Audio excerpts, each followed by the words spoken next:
Hello, career TV में आप सभी लोगों का स्वागत है। जैसा कि हम लोगों ने दो शीर्षक पूर्ण कर लिए हैं। पहला भाषा, पहला था हमारा वर्णमाला और दूसरा भाषा। आज का जो आपका शीर्षक है वो है वर्तनी, क्योंकि हर विषय को लिखने में वर्तनी बहुत महत्वपूर्ण है और खास करके हिंदी के लिए। तो आइए आज हम वर्तनी को समझते हैं।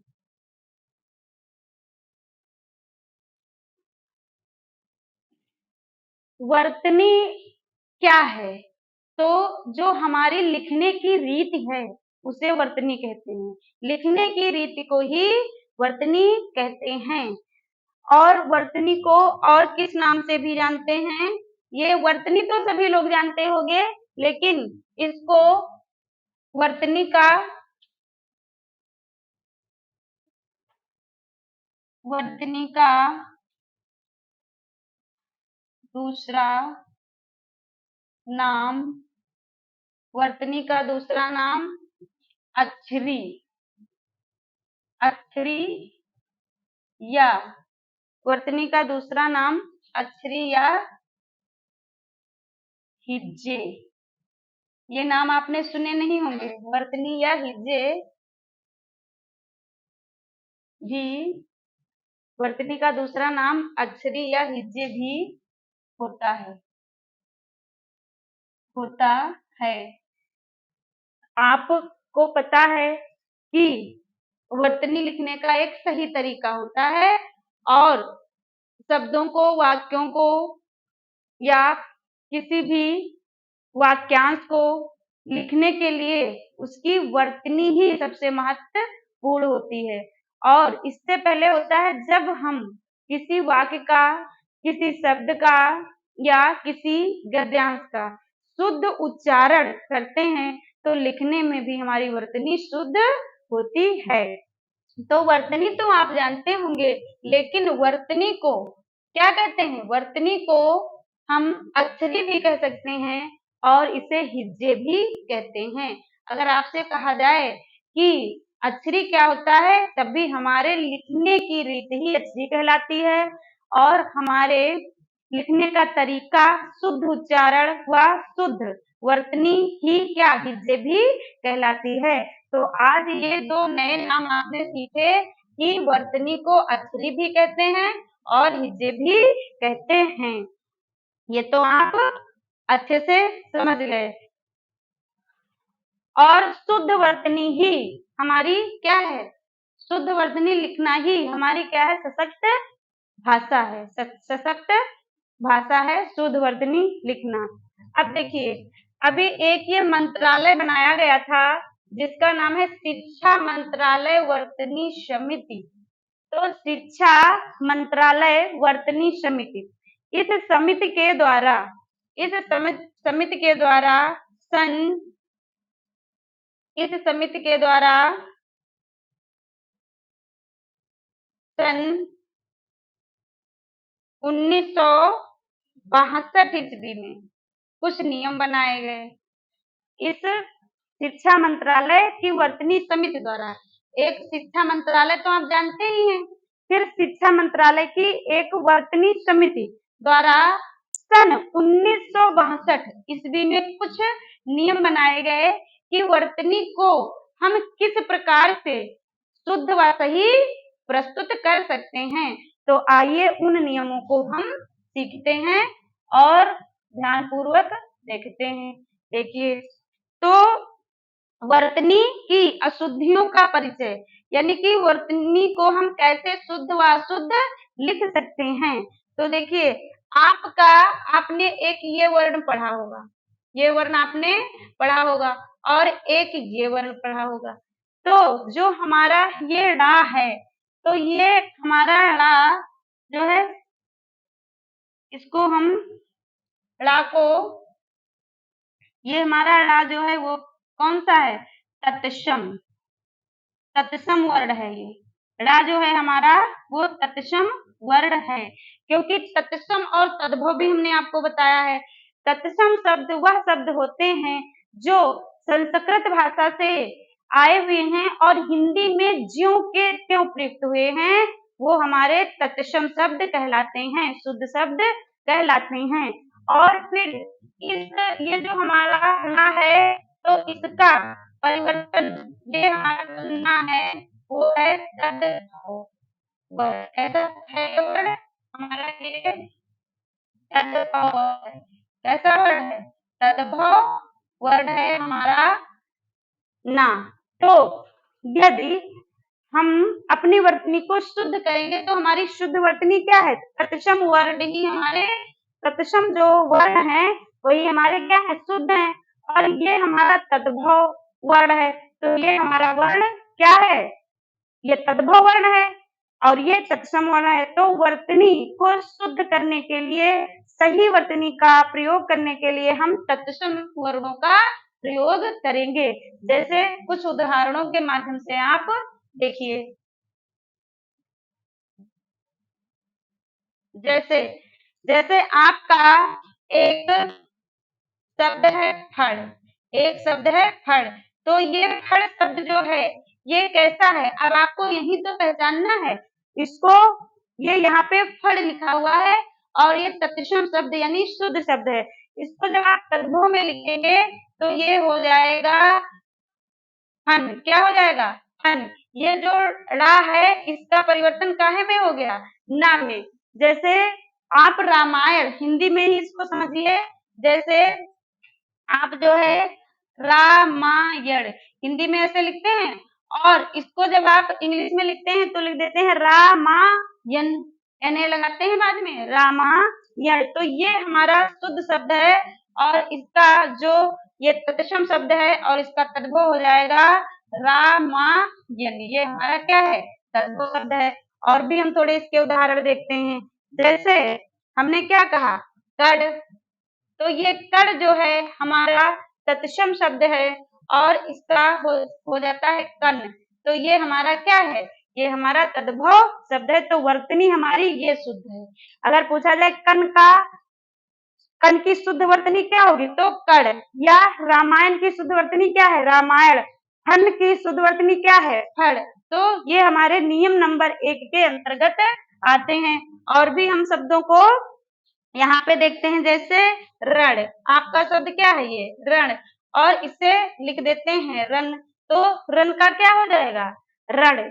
हमारा शुद्ध वर्तनी का शब्द जो है वो रण है। अगला, जैसे आप, एक तो बहुत ही देखिए, एक हमारा जो है वो क्या है? विष्णु। ये विष्णु है और इसे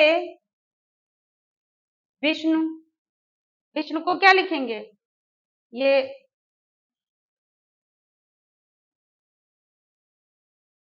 विष्णु। तो अगर अब यहीं पे वर्तनी की, यहाँ हम वर्तनी हमारी लिखना भी सीख जाएंगे और शुद्ध वर्तनियों का भी हमें प्रयोग करना आ जाएगा। तो यहाँ आप देखिए, नियम नंबर 1 में आपने क्या सीखा था कि जो हमारा ड़ा है, ये ना है जो, तो ना का परिवर्तन काहे में हो जाता? शुद्ध वर्तनी कौन सी है? ड़ा में। तो यहाँ देखिए, फन, फन की वर्तनी शुद्ध क्या हो जाएगी? फण। और रामायण, रामायण की शुद्ध वर्तनी अगर पूछा जाए तो रामायण। और कन का शुद्ध शब्द हमारा कड़ है। रन का शुद्ध शब्द हमारा क्या? रड़ है। और ये आपका आधा सा बना हुआ है ये। और ये विष्णु, ये हमारा तद्भव शब्द है, इसकी वर्तनी गलत है और इसका शुद्ध शब्द जो है वो क्या हो जाएगा? विष्णु। तो नियम नंबर 1 आपने अच्छे से सीख लिया। यहीं पे थोड़ा सा और सीखेंगे कि ये तो हमें पता ही है कि ये जो ड़ा है हमारा, हमारा क्या है? ड़ा हमारा तत्सम शब्द है और तत्सम शब्द हमारे वो होते हैं जो संस्कृत भाषा से निकले हैं। तो संस्कृत में यदि हम इसका प्रयोग करेंगे तो संस्कृत भाषा में ड़ा का ड़ा ही रहेगा। तो ये तो हमको पता ही है कि जो शब्द संस्कृत से आए हुए हैं, संस्कृत भाषा से आए हुए हैं, क्योंकि संस्कृत भाषा हमारी देवताओं के द्वारा बोली गई भाषा है। तो जो शब्द संस्कृत भाषा से आए हैं और ज्यों के त्यों हिंदी में प्रयोग किए गए हैं वो तत्सम शब्द कहलाते हैं।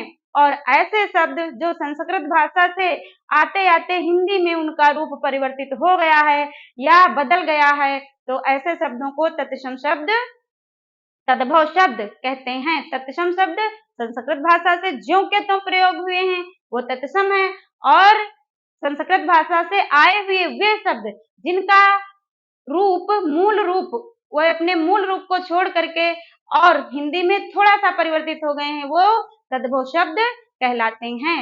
अभी हमने आपसे कहा था वर्तनी को और किस नाम से जानते हैं, तो अक्षरी और हिज्जे। फिर हमारा क्या था, शिक्षा मंत्रालय समिति के द्वारा कब 1962 में एक नियम बनाया गया, एक समिति का गठन हुआ जिसके अंतर्गत इन वर्तनियों को शुद्ध अशुद्ध प्रस्तुत किया गया कि इस प्रकार से ये जो हमारे शब्द हैं ये हमारे शुद्ध शब्द हैं, शुद्ध वर्तनी है, और ये हमारे शब्द जो हैं कौन से, तत्सम शब्द हमारी शुद्ध वर्तनियों के अंतर्गत आते हैं, और तद्भव शब्द हमारे कौन सी वर्तनी के, अशुद्ध वर्तनी के अंतर्गत आते हैं। अब हम देखेंगे इसका नियम नंबर 2, देखिए क्या है।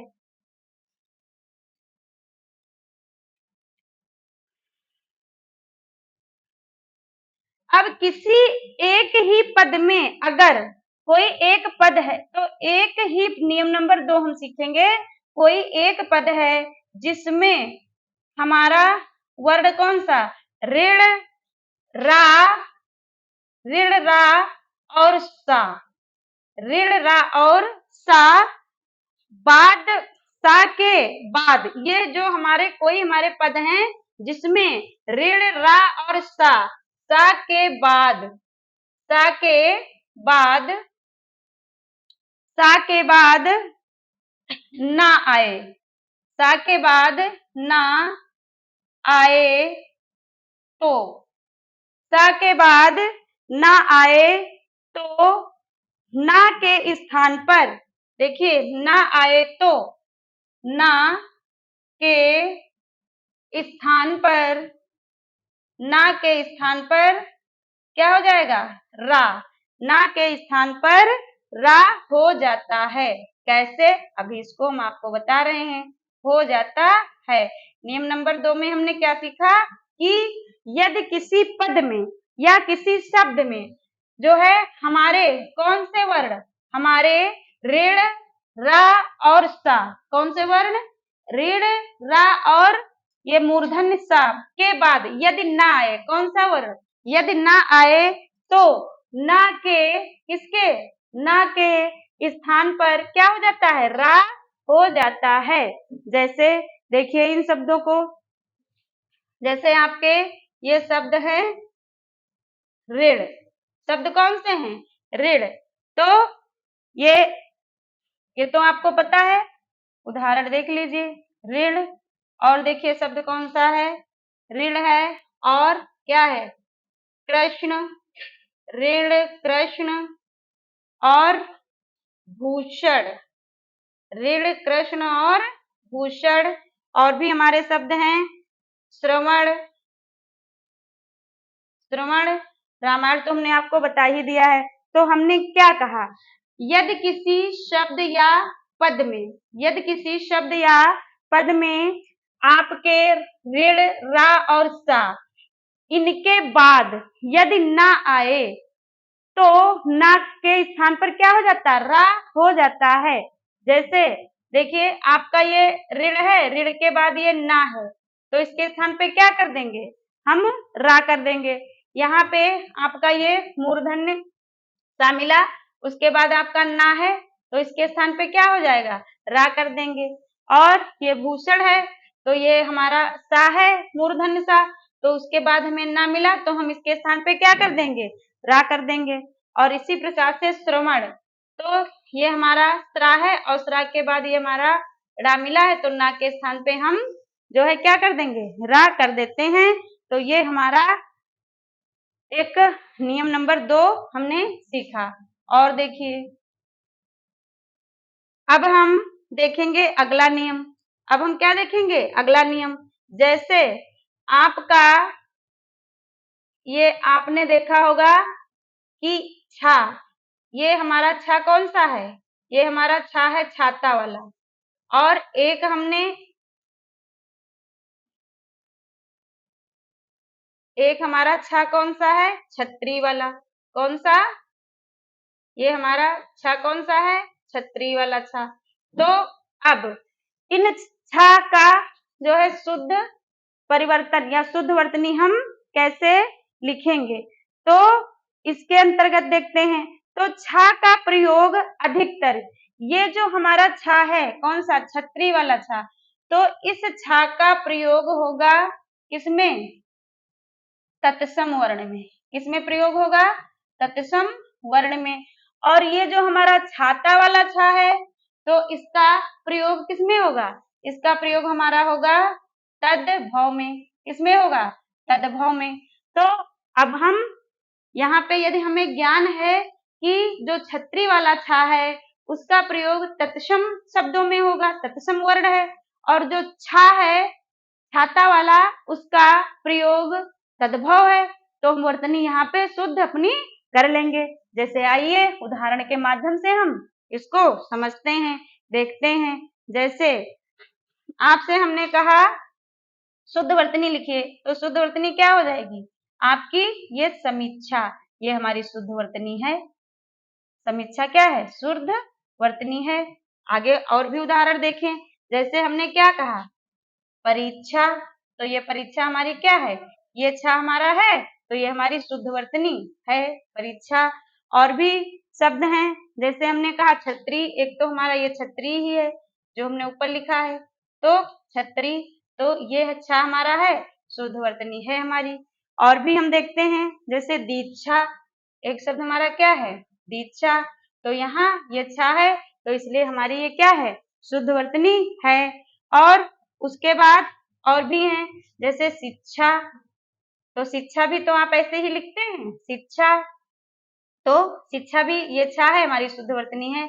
एक और जैसे आप क्या, कक्षा, तो कक्षा में भी जो है अगर हमारी छतरी वाली छा होगी तो ये हमारी क्या है, शुद्ध वर्तनी है। और जैसे हमने कहा निरीक्षक, निरीक्षक, तो निरीक्षक हमारा ये छतरी वाला छा है, तो ये हमारी क्या है, शुद्ध वर्तनी है। और भी ले लीजिए, जैसे अधीक्षक, क्या हुआ, अधीक्षक, तो ये भी क्या है, हमारी शुद्ध वर्तनी है।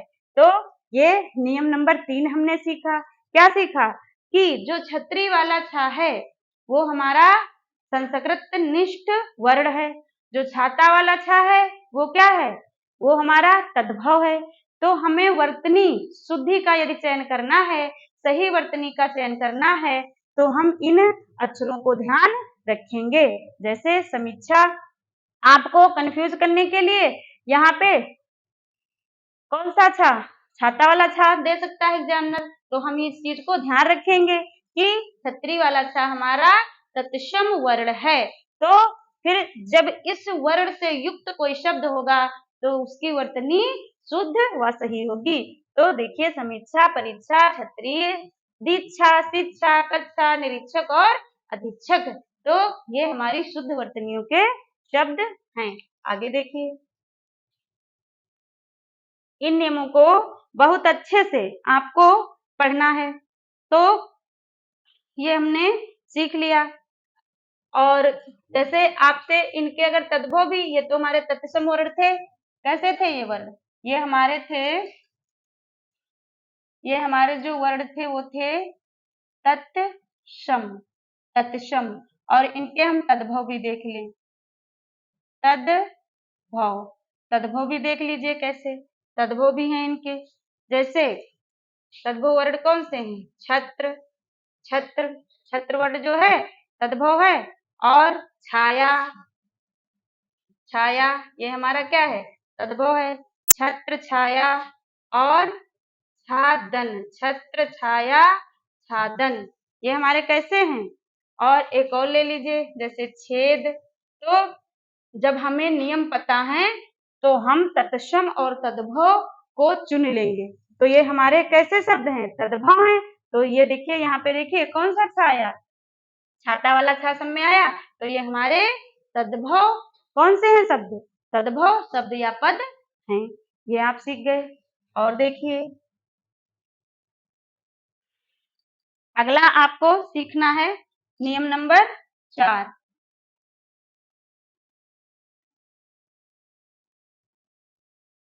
नियम नंबर 4 में देखिए, आपने जो है इन तीनों सा के बारे में आपको पता है। कौन सी सा? ये हमारी सा है, ये हमारी सा है, ता लब्य, तालब्य सा है। और ये हमारी जो है वो कौन सी सा है? दंतिक सा है। इसको सीरियल से ही लिखते हैं। इसके बाद हमारी आ जाएगी मूर्धन्य सा, मूर्धन्य सा। और ये जो हमारी है ये कौन सी सा है? ये हमारी है दंतिक सा। तो इसके बारे में हम आपको पहले बता भी चुके हैं। ये जो हमारी 3 सा हैं इनका उच्चारण भी अलग अलग है। हमारे मुख के अलग अलग भाग से इनका उच्चारण होता है। तो ये पता है हमारी ये कौन सी सा है? तालब्य सा। इसका उच्चारण करेंगे तो हमारी जिह्वा का अग्रभाग तालु से स्पर्श करेगा। और ये हमारी मूर्धन्य सा है। इसका जब हम उच्चारण करेंगे तो हमारी जिह्वा का अग्रभाग जो है मूर्धन्य यानी कि ऊपर की तरफ मुड़ जाएगा।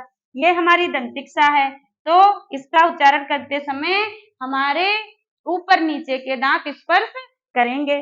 फिर इन्हीं का हम प्रयोग सीखते हैं कि कैसे होता है। तो देखिए यहाँ पे सा का प्रयोग तत्सम शब्दों में होता है।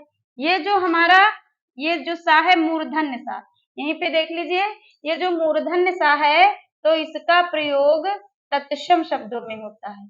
इसका प्रयोग किसमें होता है? तत्सम शब्दों में होता है। किसका? मूर्धन्य सा का। तो ये तो आप इतना सीख गए। अब और भी इसमें जानना है। तो ऐसे तो हमारे बहुत सारे शब्द हैं। जैसे हमने क्या कहा, यहाँ पे आप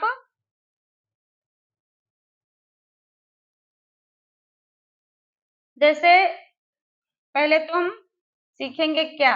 पहले तो हम सीखेंगे, हमको पता चल गया कि हमारी ये वाली जो सा है इसका प्रयोग तत्सम शब्दों में होता है। तो एक शब्द आपका क्या है? मूसक। क्या है? मूसक। हमने देखा मूर्धन्य सा मिल गई तो ये हमारा शब्द कैसा है? ये हमारा शब्द जो है तत्सम शब्द है। कैसा? यहाँ लिख भी लीजिए, तत्सम। ठीक, ये हमारे क्या हैं? तत्सम शब्द हैं। और जैसे हमने कहा ये है चषक, तो यहाँ हमको मूर्धन्य सा मिल गई तो ये हमारा क्या है? तत्सम शब्द है। और जैसे संतोष, संतोष, तो यहाँ पे देखो हमको ये सा मूर्धन्य सा मिली तो शब्द हमारा कैसा है? शब्द हमारा ये तत्सम है। फिर जैसे आप जो पढ़ते हो भाषा, तो ये हमारा जो शब्द क्या है? तत्सम, तत्सम शब्द में हम इसका प्रयोग करते हैं तो ये हमारा शब्द भी क्या हो गया? तत्सम शब्द या सही शब्द हो गया। तो इतना हमने सीखा। और भी हैं जैसे जैसे है पीयूष, पीयूष या पीयूष है, या तो हम क्या करेंगे? सुषमा, सुषमा, पीयूष, सुषमा। और द्वेष, कौन सा? द्वेष, द्वेष है। तो और सट, सट। तो जब हमें ये नियम पता है, क्या हमको ये नियम पता है कि यदि हमें मूर्धन्य सा किसी भी शब्द में, किसी भी पद में, किसी भी वाक्य में यदि हमें मूर्धन्य सा मिल जाता है तो मूर्धन्य सा जो हमारा है वो तत्सम वर्ण है। इसलिए वह वर्तनी भी ये मूर्धन्य सा जिस पद में, जिस शब्द में प्रयोग किया गया होगा वह वर्तनी भी हमारी शुद्ध होगी। और भी अभी हम सा का देखते हैं यूज।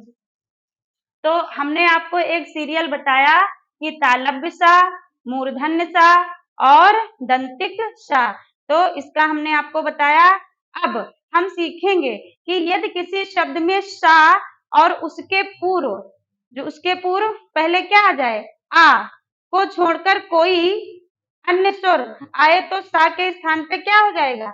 मतलब ये हम सीखेंगे कि ये हमारी जो दंतिक सा है, दंतिक सा यदि है कहीं पे और उस पद में उस शब्द को हमें शुद्ध करना है तो वहां पे क्या हो जाएगा, सा पहला जो है यदि किसी शब्द में सा है, जैसे कोई शब्द है उसमें आपको सा मिल गया है, ठीक है, जैसे हम लिख ही लें, कोई एक शब्द हम लिख ही लें, जैसे हमने ये लिख लिया आपका है अभिषेक, ठीक है, तो वर्तनी यदि पता है तो हम सही कर लेंगे।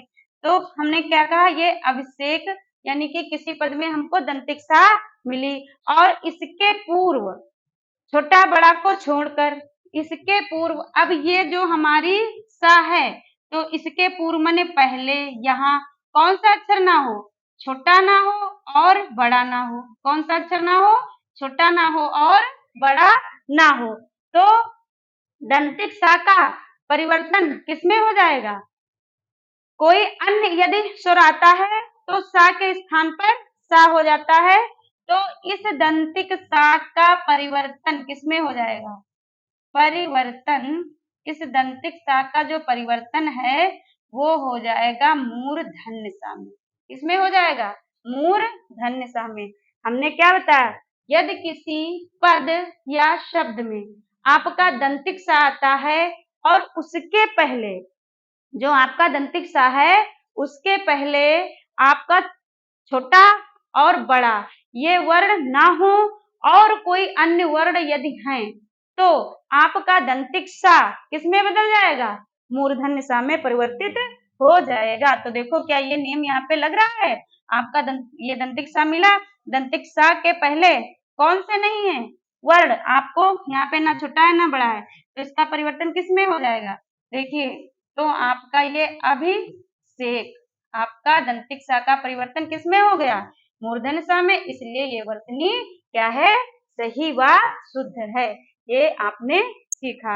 और भी सीखते हैं कि यदि यदि टा वर्ग के पूर्व केवल सा आता है, कैसे, यदि जो है ये टा है और टा वर्ग, ठीक है, टा वर्ग नहीं, यहाँ पे हम लेंगे टा वर्ण, क्या लेंगे, टा वर्ग पूरा नहीं ले रहे हैं, क्या ले रहे हैं, टा वर्ण, ठीक है, और इसके पहले टा वर्ण के पहले यदि के पूर्ण जो है केवल सा आता है, इसके पहले क्या आ जाए, आपका मूर्धन्य सा यदि आता है तो उसका मूर्धन्य यदि सा मिल जाए तो वो जो शब्द होगा वो क्या होगा, उस ये पहले यदि टा किसी भी शब्द में यदि टा आ रहा है और उसके पहले वाला आपका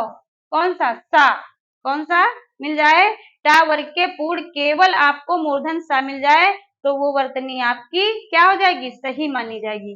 जैसे जैसे उदाहरण के माध्यम से आपके समझ में आएगा, जैसे हमने कहा क्या, सट, क्या कहा, सट, तो हमने कहा टा, तो टा आपका वर्ण मिला और इसके पहले आपका क्या हो, मूर्धन्य सा हो, तो ये वर्तनी क्या हो जाएगी, ये वर्तनी आपकी शुद्ध व सही हो जाएगी। जैसे आपका आपका जैसे एक और ले लीजिए, जैसे कष्ट, क्या लिया, कष्ट, और भ्रष्ट, भ्रष्ट, कष्ट, भ्रष्ट, और सोडस ले लीजिए, सोडस, तो क्या हो जाएगा, ये हमारे सारे हमको नियम पता है कि टा वर्ग के पहले, टा वर्ण के पहले यदि हमें मूर्धन्य सा मिल जाए तो वह वर्तनी हमारी सही व शुद्ध होगी। जैसे देखिए टा है, टा के पहले हमें मूर्धन्य सा मिल गया, सेट हो गया, यहाँ टा है और टा के पहले हमें ये मूर्धन्य सा मिल गई आदि सा, तो ये वर्तनी शुद्ध है। यहाँ भ्रष्ट है, टा के पहले हमें मूर्धन्य सा मिल गई तो ये वर्तनी शुद्ध है। और यहाँ पे सो दस, तो ये है 10, तो इसके पहले हमें क्या मिल गया, टा वर्ग, टा यहाँ पे हम वर्ग ही पूरा लेंगे, क्या लेंगे, यहाँ पे जो मैंने आपको बताया है ये वर्ण ना लेकर के आप वर्ग ही पूरा लीजिए, टा वर्ग, क्या लेंगे यहाँ पे, टा वर्ग। अब वर्ग में तो आपको पता है कि टा वर्ग में क्या हो जाएगा, टा, ठा, डा, ढा, अड़ा। ठीक है, ये सारे टा, ठा, डा, ढा, अड़ा पूरा वर्ग लेंगे तो टा वर्ग के पहले यदि आपको मूर्धन्य सा मिल जाती है तो वह वर्तनी, वह शब्द आपका शुद्ध होगा। जैसे सोडस में ये लग रहा है आपका, देखो ये डा है सोडस, तो डा के पहले हमें क्या मिल गया, यहाँ हमें क्या मिल गया बताइए, यहाँ हमें मूर्धन सा मिल गया, तो ये वर्तनी हमारी शुद्ध है। एक और उदाहरण देखें, जैसे हम कहते हैं सडा नन, सडा नन, तो ये टा वर्ग का हमको क्या मिला, डा मिला यहाँ पे सडानन, और उसके पहले मूर्धन सा मिल गई, तो ये हमारी वर्तनी सही व शुद्ध है। तो इस नियम को भी आप जान गए, ये हमारा नियम नंबर 5 था। 5 नहीं, ये नियम, हाँ नियम नंबर ये कौन सा है, 5 है। बहुत सारे नियम है और ये अच्छे से एक एक नियम को आप समझ लीजिए। अगला देखिए, चा छा के पूर्व, देखिए यदि अगला हमारा नियम क्या है, आपका चा और छा, तो चा छा के पूर्व, पूर्व माने पहले, चा छा के पूर्व जो है सा आता है, क्या आ जाए इसके पहले, यदि आपको तालव्य सा मिल जाए, कौन सी सा, तालव्य सा मिल जाए, तो वो हमारी वर्तनी क्या हो जाएगी, सही हो जाएगी। जैसे आप देखिए निश, क्या हो जाएगा, निश्चल, निश्चल, उदाहरण लिख ले, फिर आपको सारे नियम हम अभी समझा रहे हैं, क्या हो जाएगा, निश्चल, और निश्चल, निश्चल, निश्चल, और देखिए निश्चय, क्या, निश्चय, निश्चय हो गया। और भी ले लीजिए उदाहरण, निश्चय या प्रायश्चित, कौन सा ले लिया हमने, प्रायश्चित, ये प्रायश्चित हो गया। तो ये हमारे इतने उदाहरण हैं, इसमें हम इस नियम को समझेंगे। नियम नंबर 6 क्या बता रहा है, यदि किसी भी शब्द में, किसी भी पद में चा छा के पूर्व, यानी जो हमारा चा वर्ण है और छा वर्ण है, इसके पूर्व यदि आपको तालव्य सा मिल जाए तो उस शब्द या पद की वर्तनी शुद्ध हो जाएगी। जैसे देखिए निश्चल, चा, चा के पहले हमको क्या मिला, ये हमको तालव्य सा मिल गया, इसलिए इसकी वर्तनी सही है। यहाँ पे चा छा के पहले हमको क्या मिल गया, ये हमारा तालव्य सा मिल गया, वर्तनी इसकी सही है। और फिर चा के पहले हमें क्या मिला, हमें ये मूर्धन्य तालव्य सा मिल गया, इसलिए इसकी वर्तनी सही है। प्रायश्चित, चा के पहले हमें जो है तालव्य सा मिल गया, इसलिए ये वर्तनी क्या है, सही है। तो इतना आप समझ गए। और इस सा में और भी जो है एक चीज हमें देखनी है कि जहां सा और जहां पे आपका, अगला देखिए कि जहां, जहां पे आपका ये सा, कौन सा, तालव्य सा, तालव्य सा और दंतिक सा, तालव्य सा और दंतिक सा, ये दोनों साथ में एक साथ प्रयुक्त हों तो वहां सा पहले तथा वहां क्या करेंगे, ध्यान दो, जहां पे किसी भी पद में, किसी भी शब्द में एक साथ यदि आपको तालव्य सा और दंतिक सा मिल रहे हैं तो वहां हम सबसे पहले जो है कौन सी सा लिखेंगे, सबसे पहले हम तालव्य सा लिखेंगे और उसके बाद तालव्य सा के बाद हम जो है दंतिक सा का प्रयोग करेंगे, ये भी एक प्रयोग करेंगे। तो एक तो हमें ये नियम ध्यान रखना है। जैसे देखिए कुछ इसके उदाहरण, जैसे इसके उदाहरण कुछ हमें देखना है। जैसे हमने कहा शासन, अब आप कहो कि पहले जो है आप दंतिक सा को लिखो बाद में तालव्य सा को, तो वर्तनी गलत हो जाएगी। तो दोनों सा, जहां पे हमें तालव्य सा और दंतिक सा दोनों एक साथ में मिल रहे हों वहां हम पहले तालव्य सा लिखेंगे और बाद में दंतिक सा लिखेंगे। तो ये हमारा हो गया। और जैसे ये हमारा एक शब्द है प्रशंसा, क्या है, प्रशंसा, तो प्रशंसा भी इसमें भी आ रहा। और हमारा क्या है, नृशंस, क्या है, नृशंस। तो ये चीज हमें ध्यान देना होगा कि जहाँ पे हमें तालव्य सा और दंतिक सा दोनों एक साथ मिल रही हों, तो उस पद में या उस शब्द में हम पहले कौन सी सा लेंगे, पहले तालव्य सा लेंगे और उसके बाद दंतिक सा लेंगे। तो ये भी आपने सीख लिया। और जहां जहां हमें अब भी ये सा में और भी अभी आपने तालव्य सा और दंतिक सा को देखा। अब जहां जो है पहले हमारी तालव्य सा हो, पहले हमारी कौन सी सा हो, तालव्य, और उसके बाद तालव्य सा के बाद यदि आपको मूर्धन्य सा, यदि आपको मूर्धन्य सा मिल रही है, तो वहां भी यही नियम है कि पहले जो है आप तालव्य सा का प्रयोग करेंगे और बाद में जो है आप मूर्धन्य सा का प्रयोग करेंगे।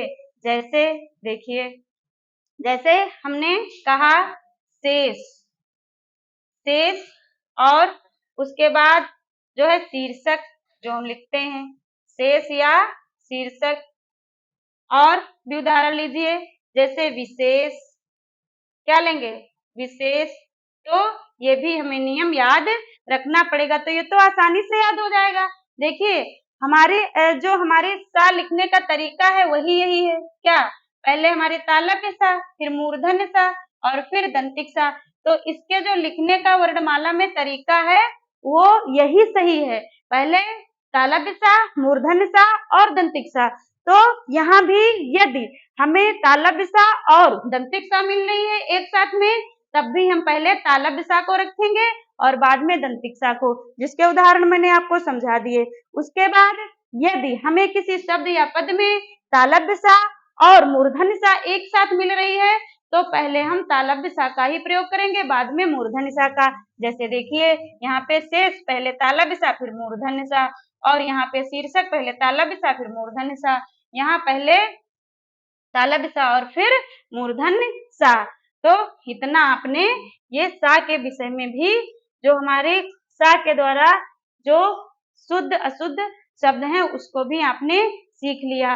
अब यदि किसी तत्सम शब्दों में सा है तो उसके तद्भव शब्द में सा हो जाएगा। देखो एक चीज और है, ये जैसे अगर आपका शब्द कौन सा है, अगर आपका शब्द तत्सम, तत्सम शब्द है और आपको तद्भव शब्द बनाना है, तो तत्सम शब्द में आपका है कौन सा, तालव्य सा। तो तद्भव शब्द में आपका क्या हो जाएगा, दंतिक सा। क्या हो जाएगा, दंतिक सा। आइए इसके हम कुछ उदाहरण देख लेते हैं। जैसे आपका है क्या, आपका है साग, ठीक, साग है। तो इसको जब आप तद्भव बनाएंगे तो हो जाएगा साग, इस प्रकार से, ऐसे। तो यहाँ पे ये आपका, ये तो हमें पता ही है तत्सम शुद्ध होता है और तद्भव अशुद्ध होता है। तो अगला जैसे हमने कहा सूकर, ये सूकर खेत का प्रयोग तुलसीदास ने किया था। किसने किया था, तुलसीदास ने, साहित्य में इसको पढ़ेंगे। तो यहाँ पे हम इसको तद्भव बनाएंगे तो हो जाएगा दंतिक सा, सूकर।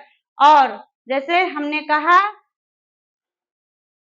श्यामल, क्या कहा, श्यामल, श्यामल। तो इसे हम क्या बना देंगे, श्यामल, और इसे हमें या तो ऐसे हम इसी को सा को आधा कर लेंगे तो श्यामल यहाँ हो जाएगा, ठीक। तो इस प्रकार से हम इसका प्रयोग करेंगे। तो ये भी आप जान गए कि हमारा जो तालव्य सा है वो तत्सम सा है, और तालव्य सा से यदि हमें तद्भव बनाना है, परिवर्तित करना है, तो तालव्य सा का परिवर्तन दंतिक सा में हो जाएगा। इतना आपने सीख लिया। अब कुछ हम शब्दों को सीख लेते हैं, तो ये अच्छे से वर्तनी आपको आज समझ में आ जाएगी। जैसे हमारा यहाँ पे ये है कोष, क्या है, ये भी कोष लिखा हुआ है। और आपका दूसरा शब्द जो है वो आपका ये कोष है। अब देखो पढ़ेंगे दोनों को एक ही तरह, कोष केवल बोलने में परिवर्तन है, ये तालव्य सा, इसमें जिह्वा जिह्वा का हमारी जो अग्रभाग है वो तालु में स्पर्श करेगा। तो कोश और ये हमारी मूर्धन्य सा है, तो जिह्वा का अग्रभाग जो है वो क्या होगा, मूर्धा यानी मुड़ जाएगा ऊपर की तरफ, स्पर्श नहीं करेगा। तो ये कोश और ये कोश बोल के देखिए। अब इसके अर्थ अलग अलग हैं, इसके क्या अर्थ अलग अलग हैं। तो इस कोश का मतलब है शब्दकोश। क्या मतलब है, शब्दकोश। इसका मतलब क्या है, शब्दकोश। और ये जो हमारा कोश है इसका मतलब है संचय धन। क्या मतलब है, संचय धन, संचय किया हुआ धन। तो बोलने में भी अंतर है और इसका अर्थ भी क्या है, अलग अलग है। और देखते हैं, जैसे आप कहते हो केसर, क्या कहते हो, एक ये है हमारा शब्द, इस प्रकार से लिखते हैं केसर, और एक हमारा क्या है, एक हमारा ये है केशर, ऐसे लिखते हैं। अब दोनों में अंतर है, दोनों में क्या अंतर है बताइए आप, दोनों में क्या अंतर है। तो ये जो हमारा तालव्य सा से युक्त केसर है इसका मतलब है कुमकुम।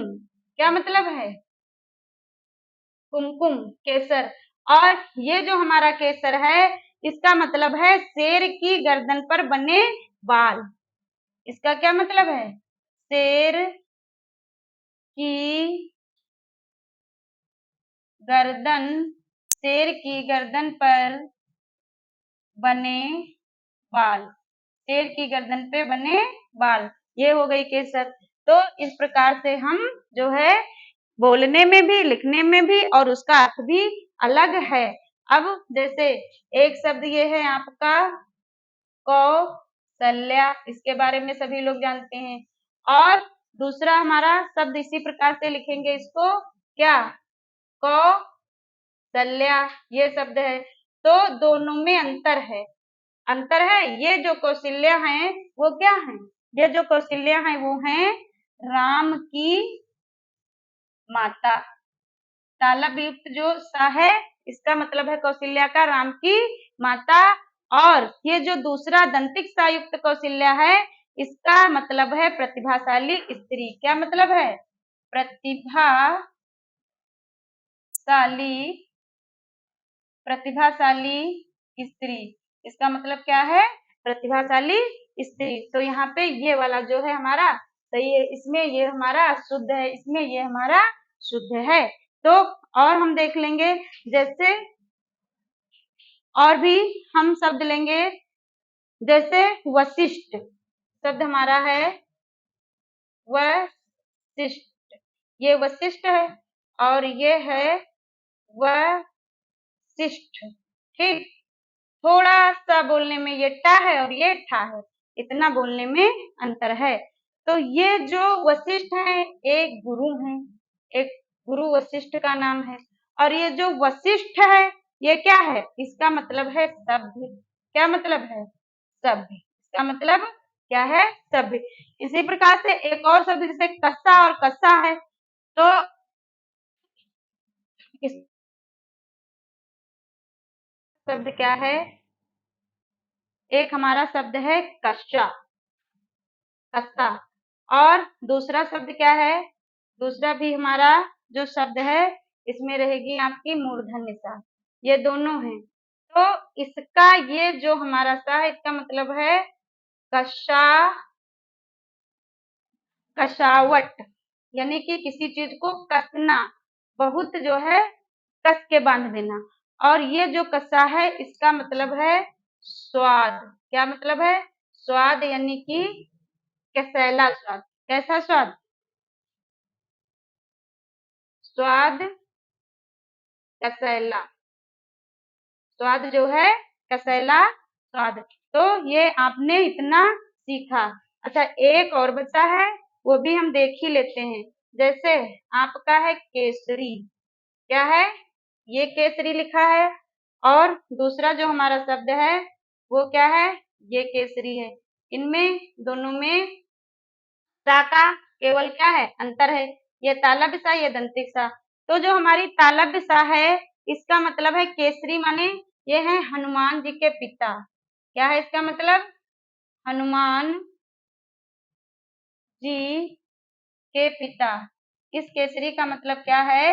हनुमान जी के पिता। और ये जो केसरी है इसका मतलब तो सभी लोग जानते हो, क्या हो जाएगा? सिंह। क्या हो जाएगा? सिंह। तो ये आपने, अब इसमें ये शुद्ध वर्तनी है, इसमें ये शुद्ध वर्तनी है, तो इतना आपने आज वर्तनियों के बारे में पूरा सीख लिया है। आज की क्लास हमारी कैसी रही आप कमेंट बॉक्स में बताइएगा।